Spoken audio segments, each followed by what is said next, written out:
સુરતમાં સતત પડી રહેલા વરસાદને લઈ અનેક જગ્યાએ પાણી ભરાયા છે, ત્યારે પાલ કેનાલ રોડ પર અવધપુરી સોસાયટીમાં લોકોના ઘરોમાં પાણી ઘૂસી ગયા હતા. મનપાની પ્રી મોન્સૂન કામગીરીના ધજાગરા ઉડ્યા છે. સુરતમાં પ્રથમ વરસાદે જ પાણી થયું છે, ત્યારે સુરતના પાલ કેનાલ રોડ પર આવેલી અવધપુરી સોસાયટીમાં લોકોના ઘરમાં પાણી ઘૂસ્યા હતા. વરસાદ બંધ થયો હોવા છતાં પાણી ન ઓસરતા લોકોમાં રોષ જોવા મળ્યો હતો.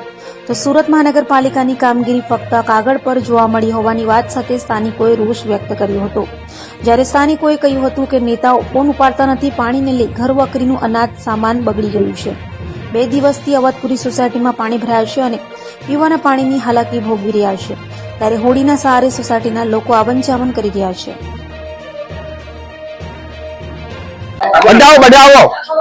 નમસ્કાર, ઠાકોરભાઈ એખાણી બોલું છું, અવધપુરી સોસાયટી માંથી.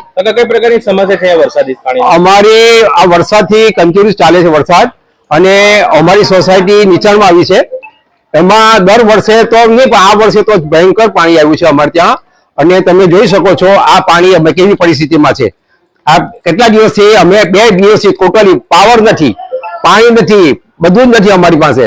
એસએમસી ના કોર્પોરેટર નિલેશભાઈને મેં રૂબરૂ ફોન કર્યો કે હું ત્યાં સ્થળ પર છું, એમણે કોઈ કાર્યવાહી કરી નથી. પછી ચાવડા સાહેબ, બીએમ ચાવડા સાહેબ ઝોનલ ઓફિસર છે, તેમની જોડે રૂબરૂ વાત કરી, ફોનથી વાત કરી, પણ એમણે કોઈ પ્રત્યુત્તર આપ્યો નથી. મેં એમ કે સ્થળ પર જોવા આવો, પણ સ્થળ પર જોવા નથી આવ્યા. પછી એમના એક જુનિયર એન્જિનિયર છે મિસ્ટર લીંબાચા, તો લીંબાચા તો ફોન રિસીવ કરતા નહોતા.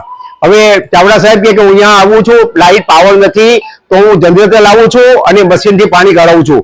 તો પણ અત્યાર સુધી આજે પણ એવી પરિસ્થિતિ છે અમારા ઘરમાં પાણી છે. હવે જેમ આપ જોઈ શકો છો, બરાબર, અમે કેટલી તકલીફમાં છે. આ લોકો અધિકારી કે ભાજપના કોર્પોરેટરો આવતા નથી, વોટ લેવા આવે ત્યાં અમારે ત્યાં આવે છે લેવા માટે. હવે તમે જોવા આવી પરિસ્થિતિ અમે કે તકલીફ થાય.